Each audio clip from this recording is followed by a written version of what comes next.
In this video, I'm going to show you the pieces of gear that have been making me money and paying my rent for the past 5 years as a full-time and freelance videographer. Some of this gear is quite expensive but pays itself off pretty quickly, and other pieces of gear I have are actually quite affordable and they've paid themselves off over and over and over again. I'm gonna keep this video as quick as possible, so I'm gonna start with the first one. The most important thing is this Sony FX3, this camera right here that I'm shooting on as my A cam. This camera has got me through thick and thin because it is a jack of all trades and a master of a few. So for the past 5 years, I've mostly focused on corporate work and interviews, and that makes up about 70% or 80% of my work. The other 20% is usually just random stuff. So it's either sports, sometimes I shoot product videos for like a company that makes hockey equipment, or I shoot weddings out in the scorching sun. So there's a lot of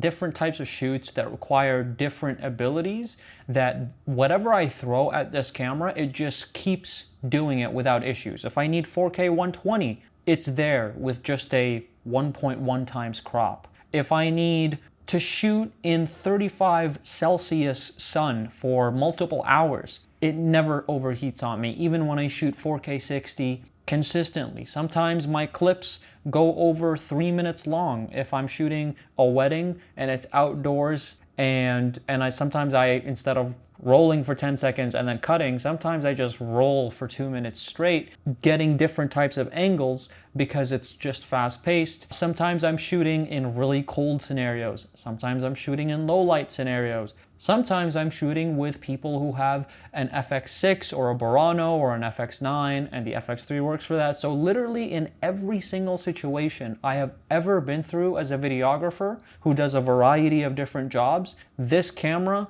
perseveres. Off the top of my head, the only thing that I can think of that a client would ask me for that I have to say, no, I can't deliver, is probably 6K. You know, if the client says, can you shoot in 6K or 8K? But I don't think any clients are asking for 8K. But if somebody does ask me for 6K, I'm not going to be able to deliver because this camera doesn't shoot 6K. Rolling shutter, it's amazing. I shoot sports from time to time. I shoot people working out at a gym. I shoot sometimes hockey players testing hockey sticks, shooting in 4K 120. So rolling shutter matters to me sometimes. Overheating matters to me sometimes. And a bunch of other things too, like having a small camera body, having really good low light performance, 4K 60 uncropped. And the nice thing about this camera is I've had these features and I've had these things for the past like 4.5 years. Back when most cameras, if not all cameras, didn't have these kind of capabilities at this size and price range.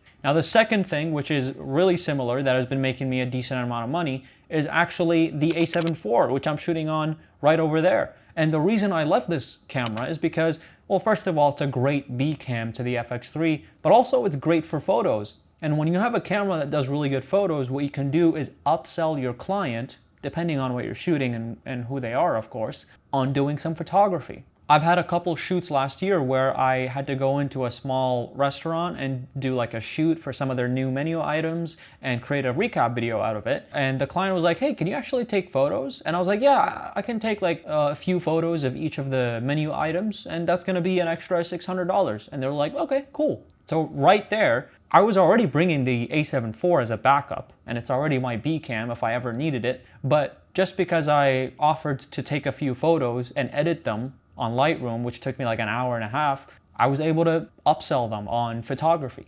So that B cam is not only serving as a B cam for video, but it can also serve as a photography camera when I don't need a video B cam, and it can make me more money at the same shoot. I'm already there. I'm already brought all my stuff. I already took the day off or booked it, and I'm making more money simply because I have a photography camera. Now, can you take photos with an FX3 or an A7S III? Of course you can, but my FX3 doesn't have a viewfinder, and this thing shoots 33 megapixel photos, so the results really aren't going to be the same. The third thing is the DJI RS2. I bought this thing right when it came out, and I think it comes with me on literally every single shoot. Now look, I love handheld shooting as much as the next person, okay? I actually prefer handheld shooting. I like the way it looks more most of the time. And also, it's easier, in my opinion, to handheld a camera instead of finicking around with the gimbal.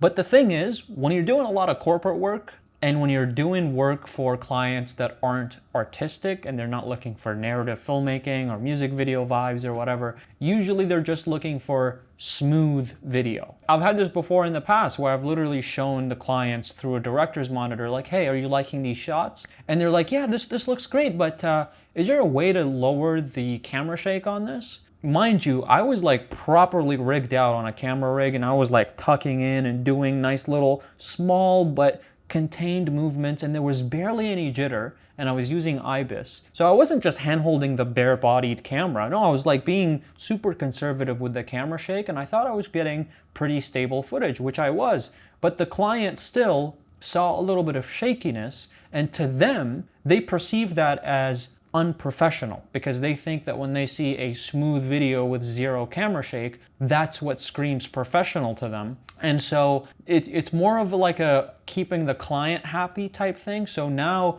as a default, whenever I show up and I'm shooting, let's say, an event, right? 8 times out of 10, I'm gonna be on a gimbal. For my own peace of mind, usually what I do is, let's say I'm shooting an event and it's like a 4 or a 5 hour event.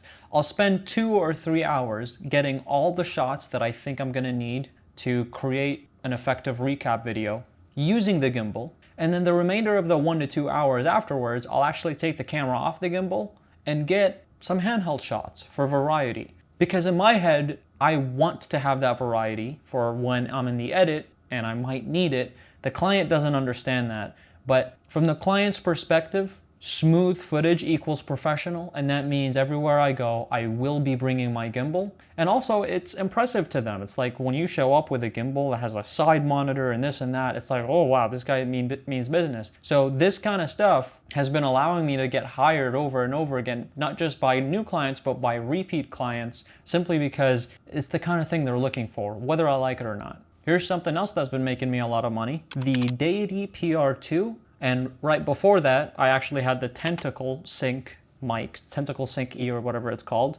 But it's these kinds of lavs where it's not a transmitter, it doesn't transmit to the camera, but it shoots 32-bit float, and you can monitor it from your phone using Bluetooth. Now, the reason I really like these lavs isn't just because they sound great and they're professional grade and you can use them to make money shooting interviews and stuff, but I like them because of how affordable they are. They're like $300 Canadian per unit, and it's a recorder and it comes with a lav as well. Whereas if you wanted to buy lavs that transmit, they're usually going to be a little more expensive. But a lavalier mic is not just a nice thing to have, it's basically essential for shooting interviews. And I've been shooting interviews for a while. They have been the main source of my income. They literally make or break the majority of my work. It's all just corporate and interviews. So for that, I'm gonna have to mention these lav mics because they literally make or break the shoot. Now, this next thing, I don't use this a lot for my freelance work because I don't see a need for it,